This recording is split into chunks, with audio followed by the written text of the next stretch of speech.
I'm in a desperate situation. At 28 years old, I discovered that my wife had an affair with her former supervisor at work, who is also married with kids. We've been married for 5 years, and we're high school sweethearts. We were each other's first relationship and first everything. Growing up, we were even neighbors. She has always been a part of my life. We both came from broken homes, but we always had each other, and I believed we had built something different from what we grew up seeing. Or at least that's what I thought. Maybe I've been a fool all along. I work remotely, while my wife went back to working in person. There aren't many women in her field, and she often complained about the boys' club atmosphere at her job. Her affair partner, who was her supervisor at the time, was someone she claimed looked out for her at work. Recently, my wife got promoted, and I was thrilled for her. Now, a supervisor herself, she had to take a few business trips each year. Her first trip was last week, from Wednesday to Friday. Before she left, I wished her luck, and she told me she'd be leaving her heart with me and to take care of it, a phrase she always uses when we have to be apart. On Monday, she came home early from work, looking overwhelmed and with a red mark on her right cheek. My wife is pale and bruises easily. I asked her what happened, but she only asked me to hug her, saying she just needed to feel my embrace. I hugged her, and after a few moments, she confessed to having had sex with her former supervisor during the trip. At first, I couldn't even process it. It felt like I was watching it happen to someone else, or like she was about to reveal it was a cruel joke. I remained silent throughout her confession, unable to say a word. Cheating is a sensitive topic for me, as it is for many. My own family was torn apart by my dad's affair. I was the one who caught him and told my mom. My relationship with my dad has been strained ever since, because he blames me for ruining the family and has never forgiven me. My wife knew how much cheating devastated me and had comforted me when we were teens. And now she turns around and does this to me? To us? Apparently, the man's wife found out and confronted my wife and her husband at work, causing a big scene in front of employees and customers. She called my wife names and slapped her. After the slap, other employees intervened, and the woman was escorted out. My wife then called her older sister, who scolded her and told her she needed to confess to me. I still didn't say a word, and she begged me to speak. The only thing I could manage was to ask her to tell me what happened on the trip. She said that on the second night of the trip, she went out for drinks with the other team leads. As the night went on, each team lead left until only she and her former supervisor remained. They went back to his room to listen to music. He kept complimenting her, saying if he were me, he wouldn't be able to keep his hands off her. He eventually kissed her. My wife claimed she didn't know what came over her and wasn't thinking clearly, but she let him keep kissing her, which led to them having sex. I couldn't take any more details and got up, telling her to stop. She tried to reach out and take my hand, but I pulled away and told her not to touch me. She broke down crying, apologizing, and begging for forgiveness, saying it was the biggest mistake of her life and that she hates herself. She kept repeating how much she loves me and that the alcohol clouded her judgment. I told her she needed to leave and call her sister to pick her up. She got up, crying even more, and tried to hug me, but I moved away again. She begged me not to do this, saying she'd quit her job, give me full access to her phone, and that we'd do counseling. I couldn't keep it together. I told her if she wouldn't leave, then I would. I didn't even pack a bag, just headed for the door. She grabbed my arm to stop me from leaving, pleading not to end things like this. Despite everything, leaving her crying tore me apart because I love her. I love her more than I ever thought possible. But she broke me. She threw away our entire life and future. I ended up at my mom's house, where I'm currently staying. I don't know how I managed the drive, but when I arrived, I just broke down and cried. I don't think my mom has ever seen me cry like that, not even as a teen. The only person who's ever seen me cry is my wife. I told my mom what happened because I couldn't hide it, showing up in that state. She was heartbroken.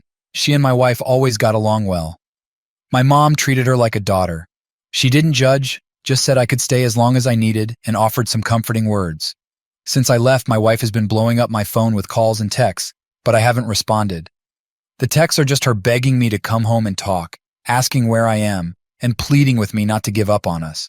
I feel so broken. I thought I knew what this pain was like, but it's nothing compared to experiencing it myself. I never thought my wife would do something like this. I always believed that there was no coming back from cheating for me, that the relationship would be over. But now I keep thinking if I should give us another chance, go to counseling, and try to salvage our relationship. I keep thinking about our history, how much I love her, and how she was always there for me when I thought I had no one. I don't know what to do or how to proceed. I'm at a loss. I was certain I didn't have the whole story. So yesterday, I decided to look into contacting other betrayed spouse. I knew I needed to hear what she had to say to get some clarity. She wouldn't have any reason to lie or withhold information from me. I found her Facebook account and wrote to her on Messenger. She responded within 10 minutes and offered to video call right then. I immediately replied that I was available. One look without a word, and I could tell she was going through a similar hell. She said that shortly after being escorted out of the workplace last Monday, she tried to contact me but couldn't find my details. She mentioned that one of the last things she said to my wife was threatening to tell me. Hearing this, I thought about how my wife rushed home that day and how her sister told her that I needed to hear about the affair from her. I asked other betrayed spouse if she knew more about what occurred during the team lead trip, or if it was really just a one-night stand, and how she found out. What she told me confirmed my fears. The affair dated back to before the trip. She had documented proof from texts showing an intense emotional affair. Other betrayed spouse shared this with me via screen share, and I could barely keep it together. She told me that back in January, she noticed her husband was withdrawn and disinterested towards her. She saw him texting my wife at times, but he brushed it off as work-related conversations. The day before the trip, she went to the job to drop something off for her husband and found him in his office with my wife, standing close together, joking and smiling. She said the whole atmosphere between them felt flirty. When they noticed her, they parted, and my wife's face looked panicked while her husband brushed it off. It was then she felt certain something was going on between them, but she wanted undeniable proof her husband couldn't escape from. After the trip, her husband was more distant and dismissive. That night, she waited until he fell asleep and then checked his phone. She found his text thread with my wife, where everything was there to see. Intimate texts back and forth before the trip. It started as emotional cheating, and others showed how he couldn't focus at work whenever my wife was around. In these texts, it was clear that her husband was the pursuer towards my wife, but that didn't matter because my wife never shut down his advances. Some pre-trip texts showed her husband bashing his wife and mentioning repeated miscarriages. It was disgusting how he talked about her to my wife, saying he needed a woman like my wife. There were texts from last Thursday night with him inviting my wife to join the team for drinks, and texts from the following morning clearly indicating they had sex. After that, there were no more replies from my wife after Thursday night. I didn't think it was possible to hurt any worse, but here I am. Other betrayed spouse said it took everything to remain calm, as she didn't want to alert her twin sleeping in the other room. She didn't wake her husband up nor confront him immediately. She said that in her heart, she was done with him, feeling he had crossed a line he couldn't come back from. She was more angry than ever during their marriage, and through her anger, she was set on humiliating him like he had humiliated her. So she faked her smiles and acted like everything was fine, waiting until Monday to out him at work in front of his peers, subordinates, and customers. This confrontation had been brewing for a while. It was only a coincidence that my wife was at work that day as well. When other betrayed spouse saw my wife with her husband and another employee, she decided to target my wife too. My wife tried unsuccessfully to quiet her down during the outburst. Other betrayed spouse said her husband showed no signs of remorse, only anger at her public outburst. I learned from her that he was fired the day after the confrontation. She also kicked him out of the house and said one of the hardest things was explaining this to her twins. I knew what she meant because I saw my own mom do the same thing after my dad's affair. This ordeal showed her who her husband really was. While he pursued my wife still had a part in the affair. As a woman, she had no sympathy or respect for my wife. I told her I didn't fault her for that, and she had every right. She apologized to me for her husband's role in the affair. I was at a loss for words for a moment, and then I apologized for my wife's part. She said that we are now part of a club we never wanted to join, forced in by our spouses. She asked about my wife and me. I told her I didn't know what I was going to do, but I wasn't staying with my wife. She wished me all the best, and I did the same to her. Before ending the call, we exchanged numbers in case we wanted to talk again. Every raw emotion was only heightened. I confided in my mom about what I learned, and while she didn't voice any judgment, I could tell she was upset with my wife. Part of me felt a twisted happiness that her husband was losing everything, his job and family. But I wasn't proud of that feeling. I also felt immense guilt because a wife was losing her husband and children were losing their family. Those kids are in for a world of pain. I felt anger towards my wife for breaking our vows and putting my health in jeopardy. We had sex after she returned from the trip, and the text hinted that protection wasn't used. I know I should contact my wife regarding the information other betrayed spouse provided and demand a timeline, but I feel even more lost than before. I feel like I'm just drowning here. 1 week since D-Day. After speaking with the other betrayed spouse, I've been trying to process everything, and it's been a struggle. I haven't been sleeping well, and the knowledge that my wife, who I've known since we were 5 and started dating at 13, had an affair has left me feeling hollow. When I step outside, I imagine people know and are secretly laughing at me. Has anyone else ever felt that way? I decided to break no contact NC to request a detailed timeline. The plan was to visit on Sunday without warning. Honestly, I wanted to see if she would be truthful and check how she was living. Some suggested adultery partner could be at our home, and the thought of her defiling the home we shared was painful. I texted other betrayed spouse for a description of adultery partner's car and explained why. She sent the info. I drove back, looking out for adultery partner's car, but it wasn't there. I entered the house to find my wife alone on the couch. She looked shocked to see me, her eyes red and puffy from crying. I hated seeing her like that, and I had the urge to comfort her, but then I remembered why I was there. My wife called my name with relief and moved toward me, but I asked her to stop. She did, and said she'd been worried about me and thanked me for coming back. I asked if adultery partner had been in the house. She said no. I searched the house and she followed, insisting he had never been there. I didn't find anything suggesting adultery partner's presence. I asked if she had any contact with him. She admitted he left a voicemail, but she didn't call back and blocked his number. She showed proof of this. We sat at the dining room table to talk. I tried not to get lost in my emotions. I told her I wanted her to answer my questions. She agreed and said she was just glad we were talking. I asked if she had quit her job, and she said she hadn't yet, but she was suspended for a week pending an investigation. Tomorrow she'll learn the outcome. She said adultery partner's firing was the only reason she hadn't quit as she offered. I asked her to tell me about the affair. She said she already did, but I told her we both knew there was more to the story. I was giving her another chance to be honest with me, and if I discovered any lies, there would be no going back. She was quiet for a few moments, then nodded. She revealed the affair's extent, matching what other betrayed spouse showed me. It started emotionally with flirting at work, but they only had sex once. She didn't go into every detail, but she revealed the emotional affair. Hearing her confirm it felt like a fresh wound opening. I was silent again, like on D-Day. She asked me to tell her what I was thinking. I asked why she did this. She knew my family's history firsthand, but still did this.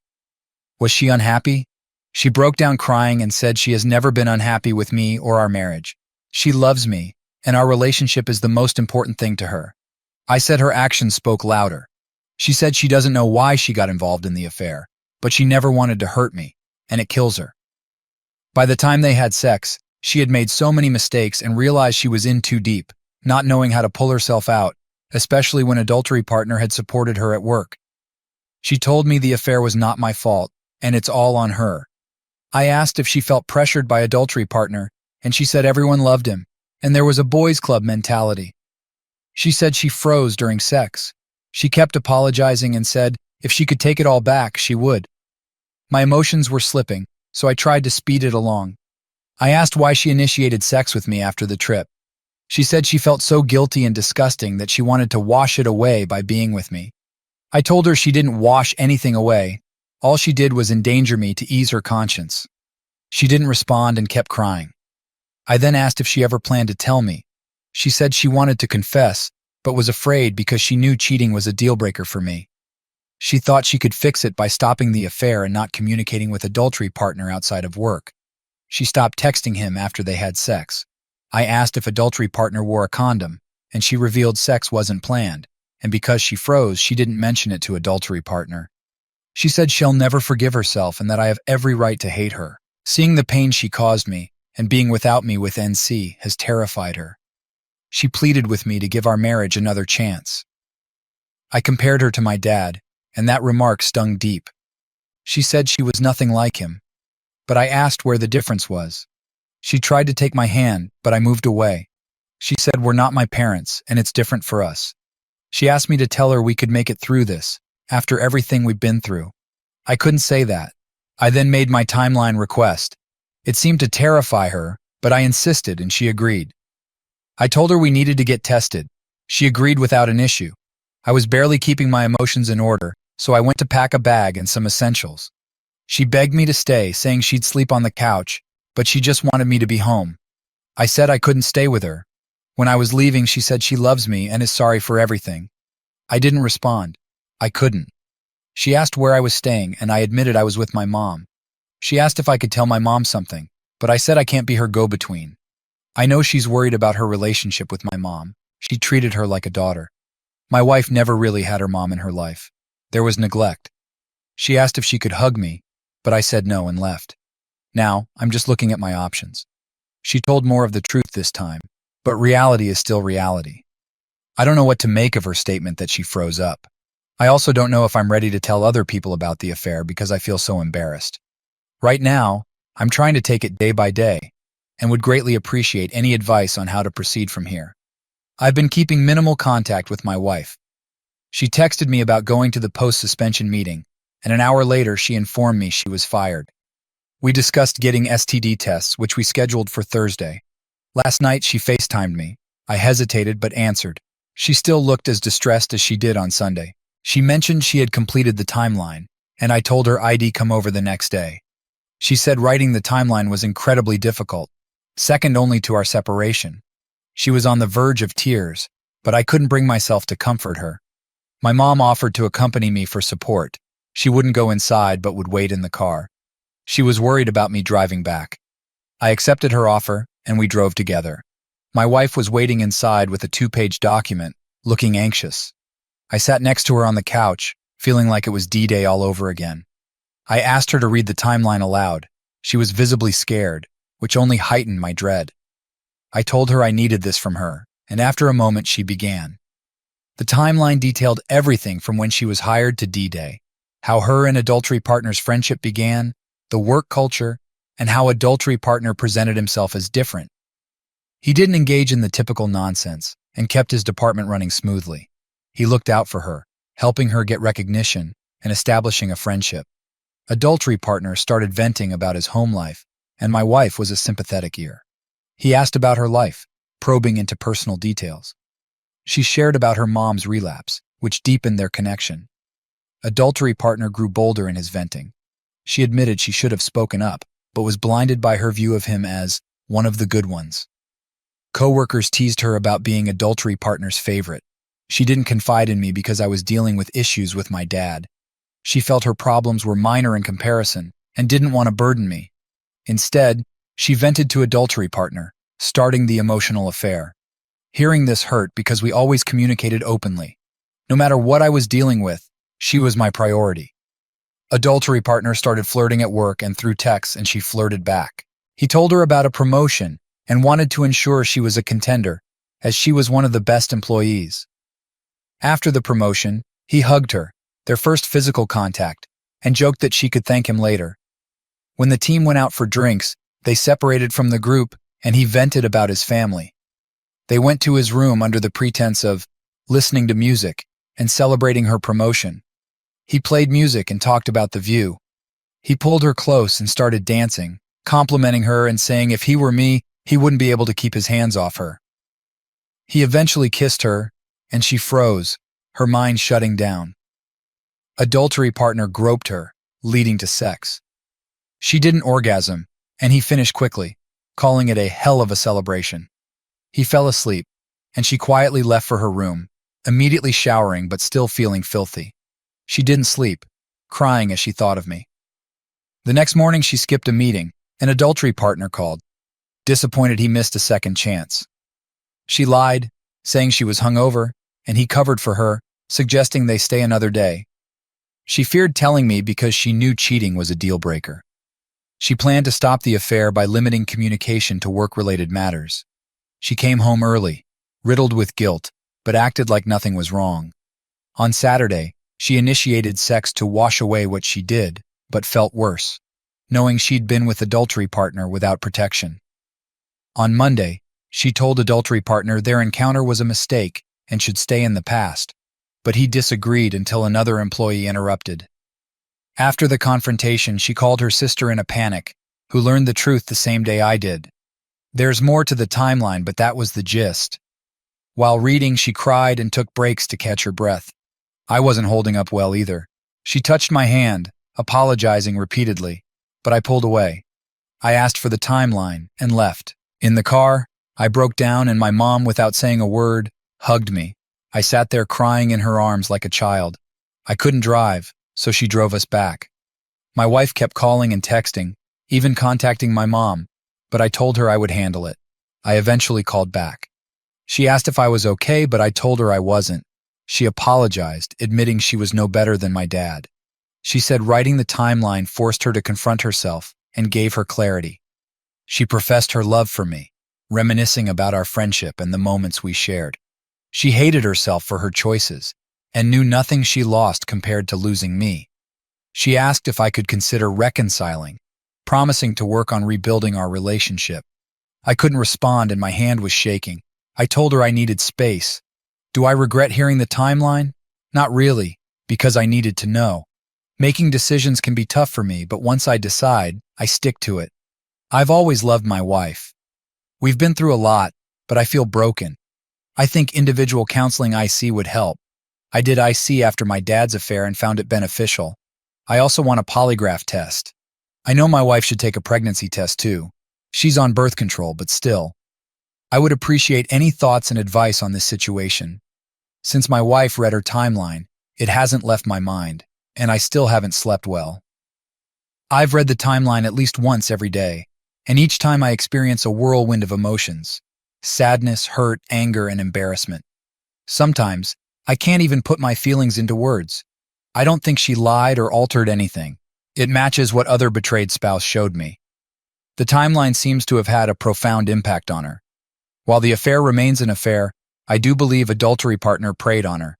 I'm angry that I didn't see it and couldn't protect her.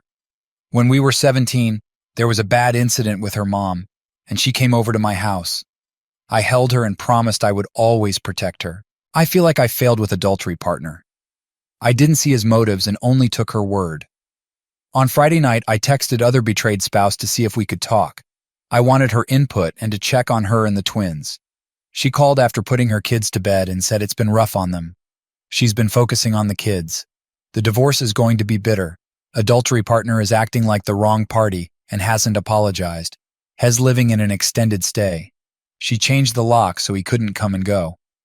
I asked about adultery partner's history with past cheating or abuse of power. She had suspicions of past infidelities but never had proof. She believes he got overconfident with my wife. There was one allegation 5 years ago at his previous job where a coworker reported him to HR for retaliation after she refused his advances, but it was dismissed because she was seen as a difficult employee. Other betrayed spouse ignored the warning signs because she was pregnant at the time. She said there wasn't another allegation, and he had a great reputation.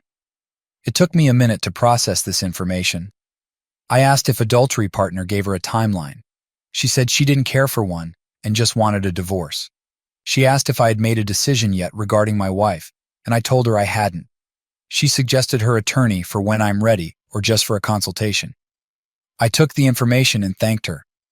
We talked a bit about life post-D-Day before hanging up. I felt more anger toward adultery partner. I believe he targeted my wife, but she still had an emotional affair that grew, leaving me deeply hurt and betrayed. Yesterday, I couldn't shake what other betrayed spouse said. My sister-in-law called, sounding troubled. She was worried about my wife, saying she wasn't doing well and hadn't been eating. She asked if I had talked to her, but I hadn't since Thursday. My wife has been respecting my request for space. Hearing this upset me. I hated the idea of her suffering, and every day without contact has been hard for me.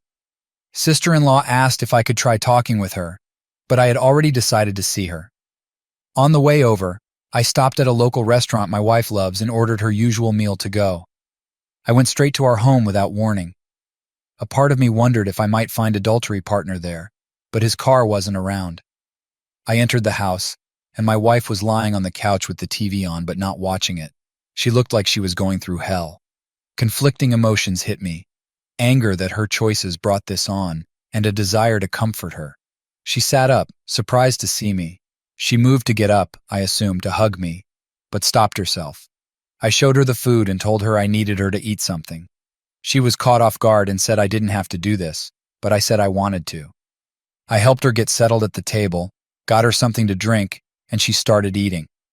I asked if she'd heard from adultery partner, or if he'd been to the house, and she said no. I asked to see her phone, and without hesitation, she handed it over. While she ate, I checked her phone. There weren't any new conversations with adultery partner, and his number was still blocked. I waited until she finished eating before mentioning her sister's call, which threw her off. She promised she didn't ask her sister to call and had been trying to respect my space. I said it was okay, and I wasn't bothered. She said I shouldn't have to rush home to take care of her, but I said our vows still matter to me. She started tearing up, saying she ruined us and that I was the best part of her life. She said she's angry and disappointed in herself, knowing she hurt and betrayed me in the worst way. She'll never forgive herself. Her words hit me deeply and I broke down.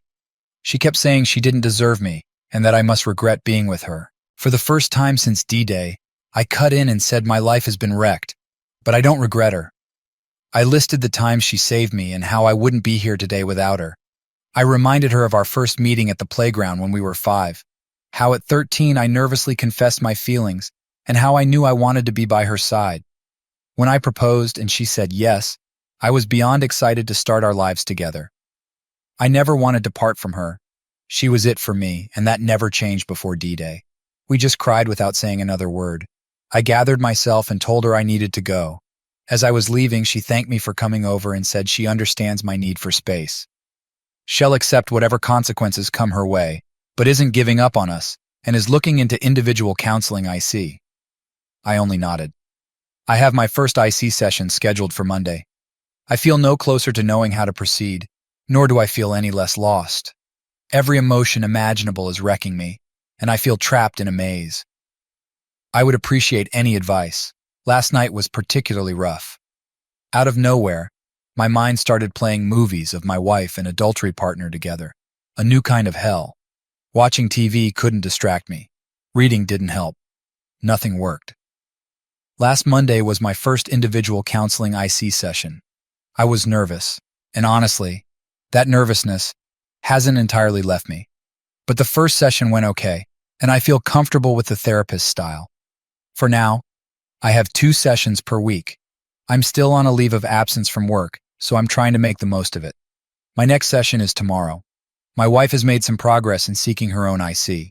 She told me she was searching over the weekend and had a general conversation with a therapist over the phone. That same day, she texted me the name and contact details of the therapist she was considering. Since we last saw each other on Saturday, I've had minimal contact with her, just some texts back and forth. Admittedly, I'm concerned about her not doing well and not eating. Some might say I shouldn't care at this point, but I do. I haven't been doing well myself since D-Day, but I can't help worrying about her. The thought of her suffering hurts me even more. I want her to be better, to tell her everything's going to be okay, but I can't. I've talked with my sister-in-law, and from what she told me, there hasn't been much improvement. This morning, my wife FaceTimed me. She looked the same as last Saturday, trying to mask her distress with a little smile, but I wasn't fooled. She used to have this bright, infectious smile for no reason at all. Seeing her on the call was heartbreaking. I kept thinking about how different things were just a few weeks ago. Now everything's changed, everything's broken, and I know the reason, the affair. I'm just so sad and upset, and part of me feels like someone should pay for what's happened to my family and other betrayed spouse family. Does that make sense? Has anyone else felt this way? Maybe a lot of people are already paying for it. Other betrayed spouse, her kids, myself. And I think my wife is paying for it now too. I asked her what was going on, and she told me she had some news she was relieved about. She was going to text me but decided to call. Her period started today, eliminating any potential pregnancy concerns with adultery partner. I thanked her for letting me know. We were both quiet for a moment, and then I broke the silence. We talked about various things: her not eating, her mental state, her employment status, and her plans for IC. She said my concern shouldn't be on her right now, but I made her promise to start eating regularly, and she agreed to try. I also urged her to start IC, not just to save our relationship, but for herself. Regardless of what happens between us, I think IC will help her. She promised she was seriously looking into IC and that her previous words weren't empty. I asked if she was looking for new employment. She said she had been browsing job listings, some in her field and some in customer service, but hadn't applied yet. I asked if she was financially covered, and she said she had some savings to help while she's unemployed. She asked how I was doing, and I said everything she could imagine but 10 times worse. I wasn't trying to hurt her, just being honest. She said every time I check on her or offer support, she feels even more guilty, but believes she deserves it. I didn't know what to say. She reiterated her promise to seek IC. She mentioned something surprising: a book called How to Help Your Spouse Heal from Your Affair by Linda J. McDonald. She hadn't bought it yet, but thought it would be good to read. We ended the call shortly after. I texted my sister-in-law, asking her to keep an eye on her sister and update me. This afternoon, my wife texted that she had made an appointment with the therapist she mentioned. Her first session is this Friday, so that process is officially starting for her. For me, not much has changed. I dread another bout with the mind movies. Does anyone have advice on combating them? I lost that fight last night. Would it be a good idea for my wife to read that book now? Any advice or perspectives are appreciated. So, it's nearly a month since D-Day for me. A lot has happened since then, and it still feels surreal. On one hand, it seems like D-Day was 1,000 years ago. The days have felt like weeks, and the weeks like months. But on the other hand, it feels like D-Day happened only yesterday. The daily hell of mind movies has persisted. Mornings didn't used to be so bad because I had a few moments before reality came crashing down. But yesterday morning I had a mind movie. I've talked with my therapist about them, but it hasn't made them any less persistent or painful. These mind movies are like being forced to watch something you don't want to see. You can't pause it, turn it off, or walk away. It's just there, tormenting you. I go back to work this Monday. Honestly, I'm worried about it. Even though I work remotely, it still requires focus, and I fear how the mind movies could affect me. I don't know what to expect. Saturdays have been some of the worst nights. Before D-Day, Saturday nights were movie nights for me and my wife. We've always been big film buffs. That's what started the tradition. Now, as Saturdays come and go, it's just an aching reminder. Apparently, music and dancing are triggers for me now. I tried cooking the other day to keep my mind occupied. Cooking is a joy of mine. Well, music came on from the TV, and it triggered me. My wife and I used to cook dinner together with music playing. We'd sometimes slow dance. Suddenly, all I could think of was my wife dancing with AP in that hotel room. It caught me off guard. It's like a cherished memory is now tarnished, and it hurts. IC has been going well so far, more so than when I was a teen. Back then, I bounced between therapists, but I think I found the right fit this time. Sometimes he listens, other times he asks questions. He's told me that healing isn't linear. We've talked about the affair and my relationship with my wife. He said the affair wasn't my fault, nor did I have any control over it. I was in the dark, and it was out of my hands. But what I do have control over is deciding where I go from here. I push back because I don't feel in control of myself emotionally. I feel lost. But he told me that despite what's happening, the next step in how I proceed is my decision. He described reconciliation as a gift only I could offer. My wife has been going to IC now. She's never been to therapy before, so after her first session, I was curious. I texted her about it, and she said it was new but reiterated her commitment. I know she started reading How to Help Your Spouse Heal from Your Affair. I've been reading some of it too, and it validates many emotions I've been grappling with. My sister-in-law updated me that my wife has been eating more regularly, but it's still a struggle. This no contact to light contact for space thing, while still wanting to talk to her and see how she's doing, has been one of the most difficult experiences I've ever dealt with. I've been weighing whether or not to tell others about the affair. I have mixed emotions about it. I've been leaning against it. We only have a small circle, and I don't see the value in anyone else knowing outside of my mom and sister-in-law. Those are the people most involved with us. My dad has no involvement and has never shown support. He'd probably just give a speech on glass houses. My Mill isn't much involved either, although she's been more present than my dad. The relationship between my wife and my mom has been weighing on me too. Before D-Day, they had a firm mother-daughter relationship. My wife calls my mom Mom. She hasn't called her own bio mom that in a long time. My mom is devastated about the affair. She's dealing with her own betrayal from my dad, and now she sees it happening to me. She hasn't said anything outright against my wife, but I know she's hurting, and their relationship has taken a severe blow. I don't know if that bond can recover or even come close to the same level of closeness. My wife feels and knows that too, and it deeply hurts her. They haven't had any contact since D-Day. Maybe it's not my place to worry about it right now, but I do. I can't help it. It's part of the anger I feel, me and others having to deal with the pieces of something we never chose. Even with other betrayed spouse and her twins, I know all the pain those kids are going through and will experience. It's like watching history repeat itself in a way. Pain is everywhere. I believe my wife is in pain too, and I keep thinking, if only she'd considered that before the affair, maybe things would be different now. I wanted to give an update on everything going on. Has anyone dealt with the fallout of a relationship between a wayward spouse and a family member who were close before D-Day? How have you coped with triggers or fond moments that are now tarnished? I ask for advice and perspectives on the situation. I've gone back to work. This was my first week back, and juggling that with 2 IC sessions a week has been a delicate balance. It felt strange being back, like a fish out of water at first, but I gradually fell back into a bit of rhythm.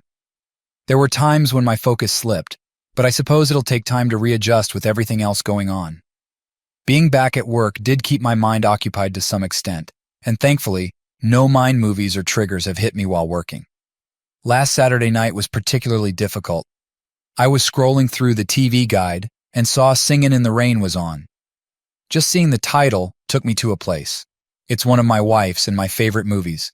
She used to quietly sing along whenever we watched it. She'd claim she couldn't sing, but she has a beautiful voice. It was overwhelming, and before I knew it, I started crying. Out of nowhere, my mom's dog came up to me and rested its head against me. He sensed my distress and provided comfort. Dogs are truly a gift and are always there when you need them. It hit me how much I miss the little things, like hearing my wife sing. I used to joke that I'd be the first in line to buy tickets to her concert. On Tuesday night, while I was working on a project, I received an unexpected FaceTime call from my wife. She looked agitated. I asked what happened, and she told me adultery partner had emailed her. I questioned her because I thought adultery partner was blocked. She admitted it hadn't crossed her mind to block his email too, and she was about to block it. But first, she wanted to send a rejection response and thought it'd be best if I reviewed it. She said she knows it's her responsibility to confront adultery partner and shut down any door he tries to open, but she wanted to be transparent with me and shut him down with my knowledge and approval. She apologized for bringing me into it, saying she had no right to ask for my support. I cut her off and told her I appreciated what she was doing.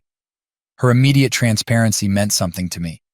Being given a say in her reply to adultery partner was significant, because I felt like I never factored into the affair.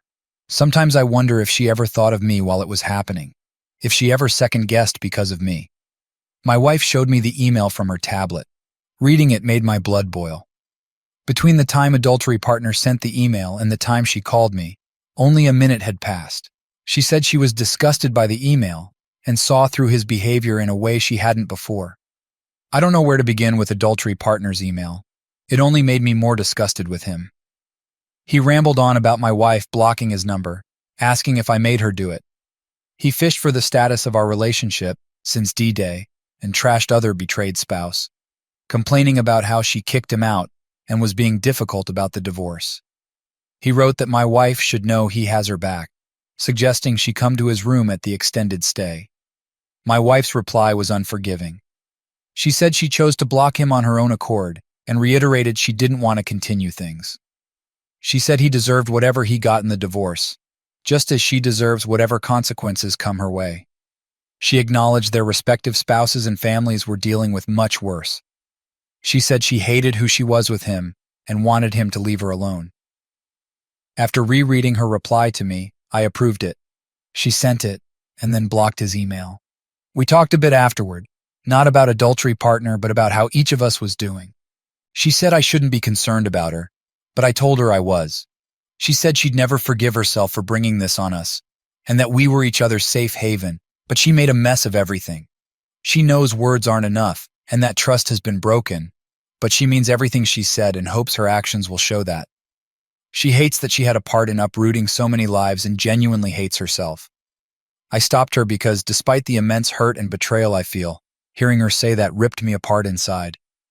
My wife has a little garden at home. Gardening was something she picked up during lockdown.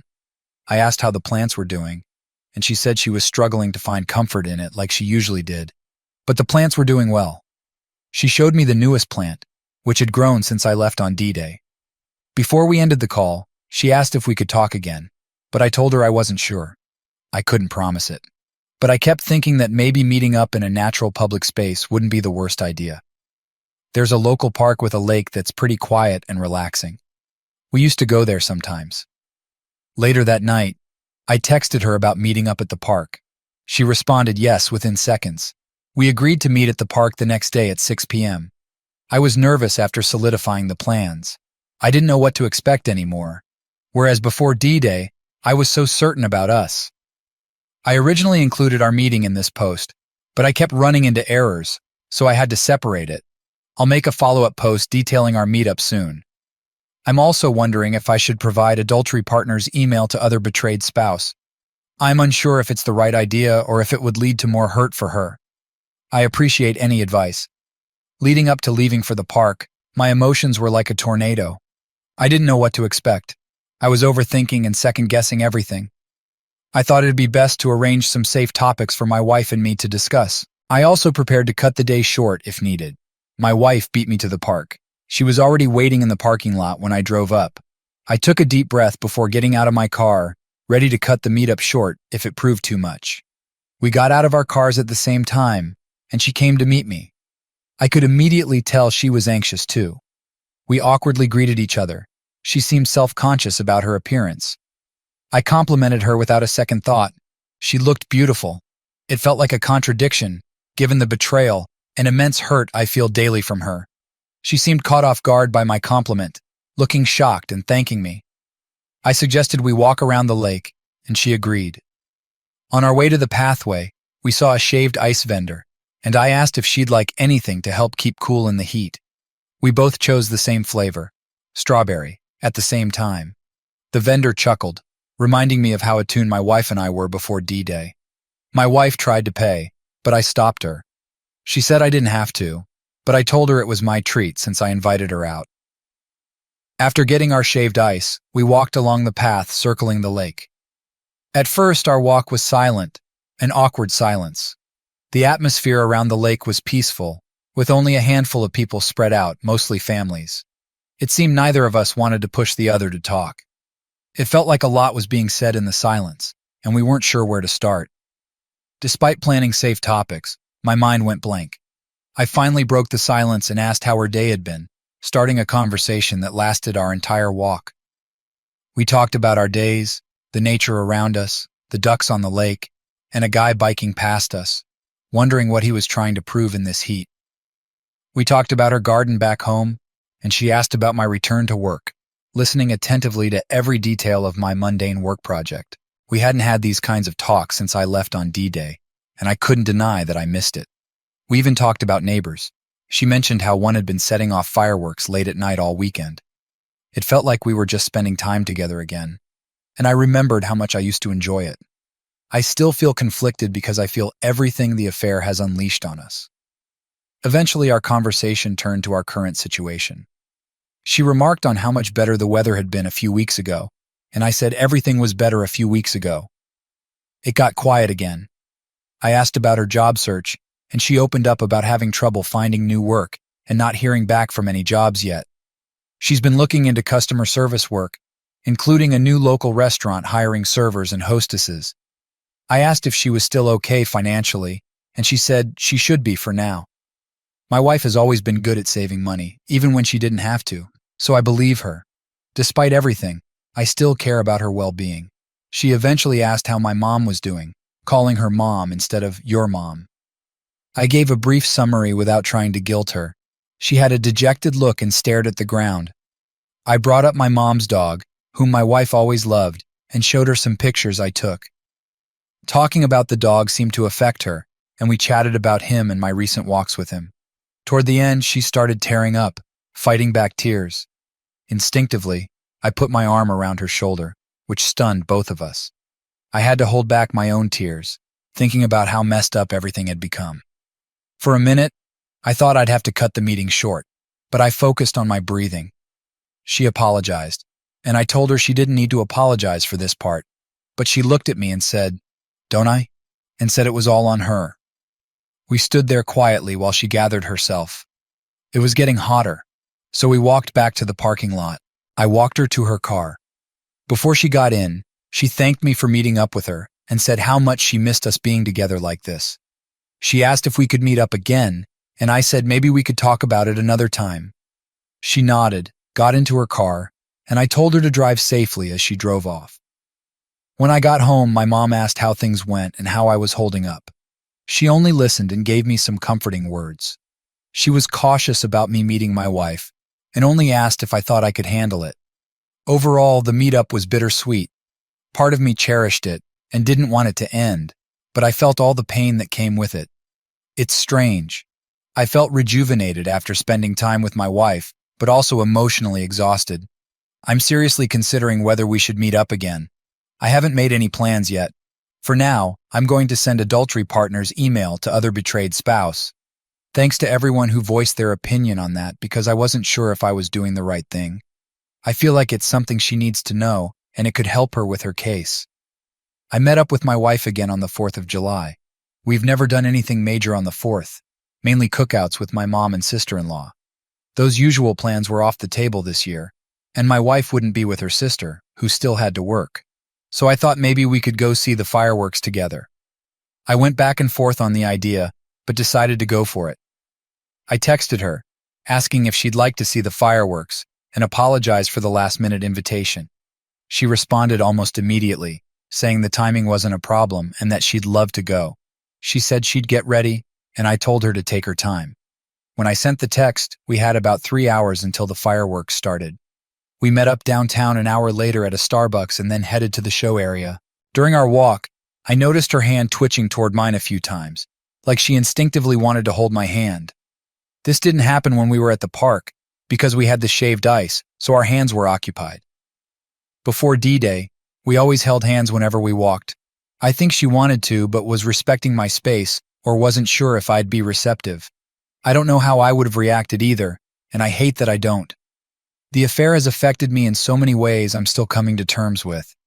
We talked as friends, albeit with some awkwardness because of our current situation.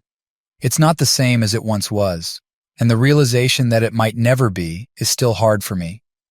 During the fireworks, we didn't talk much. We just watched them together. We left a little early because a group nearby was getting obnoxious. Afterward, we walked through downtown, heading toward our cars but not in a hurry. Our earlier conversation picked back up. It felt nice and relieving to have her with me like that. Despite everything I'm feeling, I've missed her so much, and it was a relief to see her and know she wasn't alone at home, but it was also laced with pain and sadness. I asked if she wanted to grab a bite to eat, and she agreed. We went to the local restaurant where I bought her meal when sister-in-law informed me she wasn't eating. She told me she applied for the hostess position at another restaurant opening in August. She's been down about the job search because it hasn't been going well.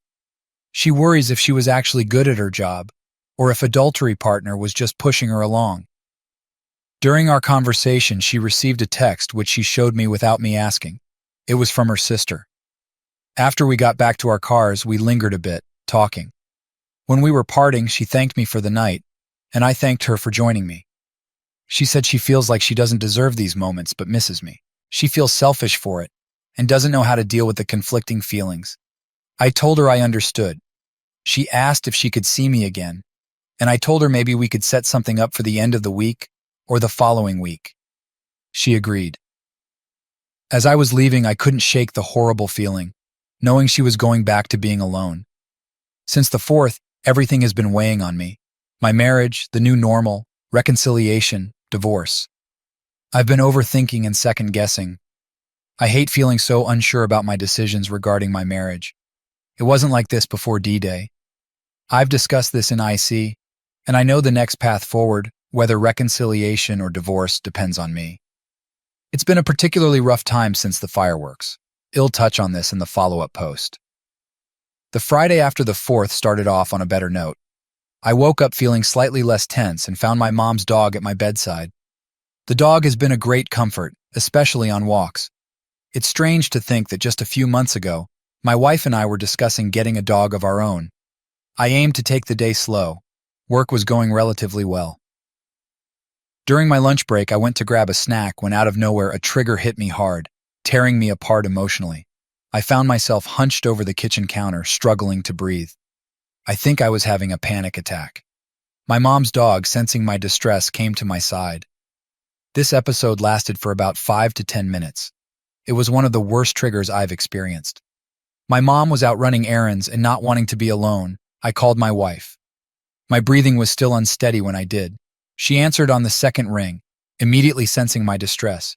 She asked urgently what was wrong.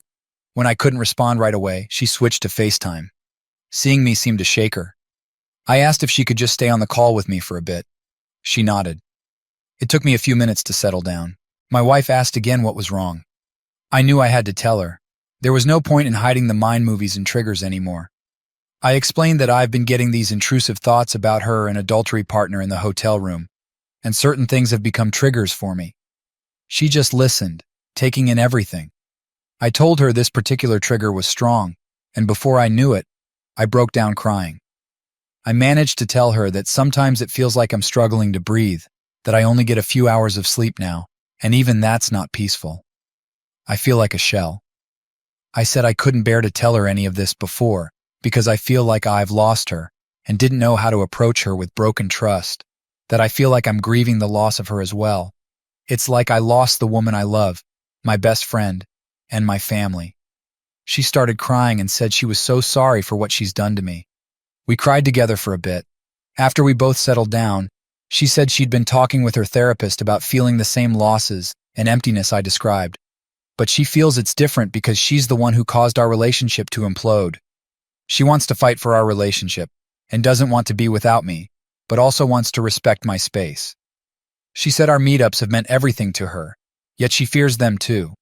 She's afraid that one of our meetups or calls will be when I say it's officially over. She said she won't fight it if it happens because she deserves it. Hearing that wrecked me.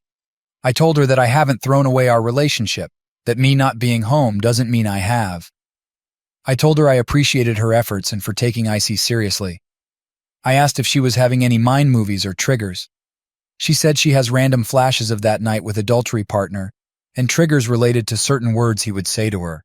I could only say that we're a messed up pair these days. She said she's the one who did this to us, other betrayed spouse and her kids, and my mom. I refuted, saying adultery partner did his fair share by destroying his own family, but she insisted that she let him into our lives in the first place. She asked how she could support me through the mind movies and triggers. I told her I wasn't sure. After some silence, I asked if she would be open to talking with each other about what we're experiencing, like being there for each other as friends, which was the foundation of our relationship. We can discuss it in IC and with each other.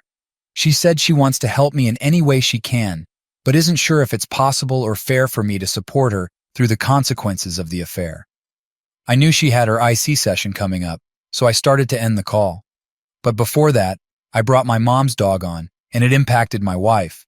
She was waving and calling out to him, and he recognized her, staring at the screen and wagging his tail. We shared that moment for a bit. Before hanging up, she thanked me for confiding in her about what I was experiencing, and I thanked her for being there and opening up about what she was going through. She said I could call her anytime I wanted, and she would do her best to help me combat the mind movies. To be honest, I cried some more right after the call. I tried to resume work but was sluggish. When my mom came home, I went to help her with the bags and couldn't fake it. I think she knew what happened while she was away. She gave me some comforting words. It's conflicting. On one hand, it felt nice opening up to my wife again. But it also felt wrong, like a part of me was shouting, "Why are you doing this? You need to run and protect yourself." I find the two sides impossible to reconcile. One of the big hurdles for me is that she had these deep, intimate talks with adultery partner. It feels like another violation. It was something we shared and owed to each other, yet she gave it to adultery partner even before the work trip. If I'm going to be open with her about what I'm experiencing, I need her to be open with me too.